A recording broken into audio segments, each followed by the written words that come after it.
उसके बाद शराब कैसे छूटे। जो लोग बहुत शराब पीते हैं उनके घर वालों की बड़ी स्थिति खराब हो जाती है, बड़ी दयनीय स्थिति हो जाती है।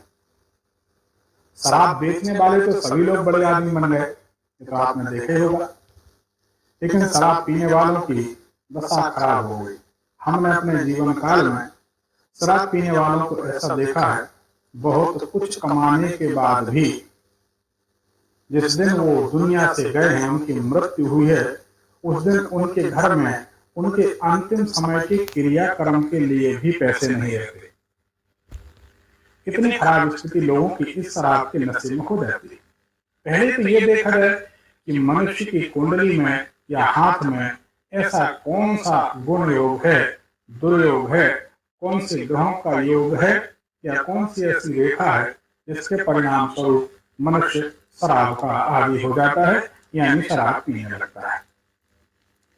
यदि यह पता चल जाता है कुंडली से तो शराब छुड़ाना आसान हो जाता है, कोई बड़ी बात नहीं। लेकिन यदि कोई कुंडली नहीं दिखाता, नहीं मिल पा रहा, या जबलपुर नहीं आ सकता, या संपर्क नहीं हो पा रहा, बहुत भीड़ रहती, बहुत लोग रहते हैं, तो उनके लिए हम ये प्रयोग बताने जा रहे हैं। इस प्रयोग करने से हमारा अनुभव है, सैकड़ों नहीं हजारों लोगों की शराब छूट चुकी है जो हमसे जुड़े हैं। हमसे गुरु मंत्र लिए हैं बहुत लोग, उनके परिवार में उनकी पत्नियों ने, उनकी माता ने, बहन ने, भाभी ने शिकायत की कि ये लोग शराब पीते हैं और शराब छोड़ने का नाम नहीं लेते। उनको हमने उपाय बताया और उन्होंने श्रद्धा विश्वास के साथ भगवान भोलेनाथ की सेवा आराधना की और उनकी शराब छूट गई। भोलेनाथ की सेवा आराधना में कुछ विशेष प्रयोग हम आपको बता रहे हैं। इस प्रयोग के करने से शराब निश्चित छूट जाती है। बड़े से बड़े पियक्कड़ भी बहुत जल्द शराब छोड़ देते हैं। सिर्फ श्रद्धा विश्वास से उपाय करिएगा, रिजल्ट 100% आएगा। अगर रिजल्ट नहीं आ रहा तो समझिए कहीं ना कहीं आपके विश्वास में, आस्था में कमी। हम आपसे कुछ मांग नहीं रहे, हम तो आपको बता रहे हैं, दे रहे हैं, आप उसको करके देखिए। अब करना है आपको भगवान का प्रयोग। भगवान में ही यदि आपको शंका है तो आपका निवारण कोई नहीं कर सकता।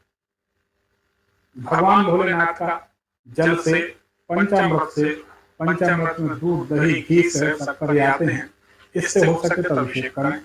नहीं बनता, 1 लोटा जल चढ़ा दें, चंदन, चावल गीले करके चावल चढ़ा दें, सूखे चावल नहीं चढ़ाते, बेलपत्र, फूल, समी, जो जो आपसे बने।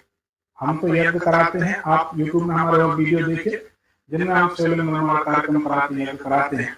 उसमें हम अपनी तरफ से लोगों को, हर व्यक्ति को, हर थाली में 45 प्रकार की सामग्री पूजन के लिए देते हैं, वो भी निःशुल्क रहती है। हमारा नशा है भगवान भोलेनाथ की सेवा आराधना करना। अब करना क्या है, भगवान भोलेनाथ की पूजन करना।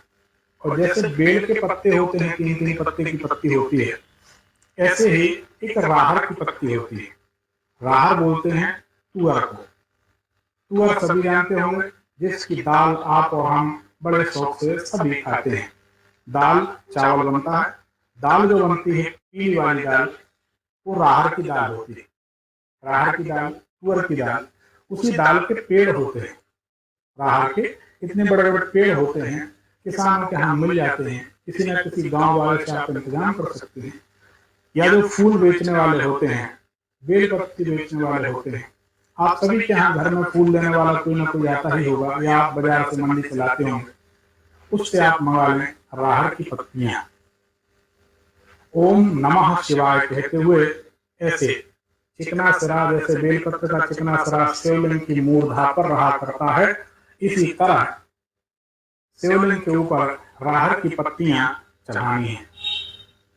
राहर की पत्तियां 1, 2, 5, 11, 21, 51, 101, 1000, 1 लाख वो आपकी गुंजाइश की बात है।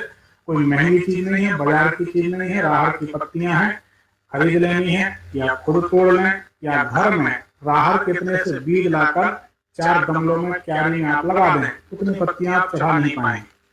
रोज भगवान से प्रार्थना करके कि हमारा बेटा, हमारा पति, भाई, बहनोई, दामाद, कोई भी व्यक्ति जो शराब पी रहा है, उसकी शराब छुड़ाने के लिए हे महादेव राहर की पत्तियां हम चढ़ा रहे हैं। हमारे गुरु जी, आपके भक्त पंडित विनोद कुमार द्विवेदी ने हमको सुझाव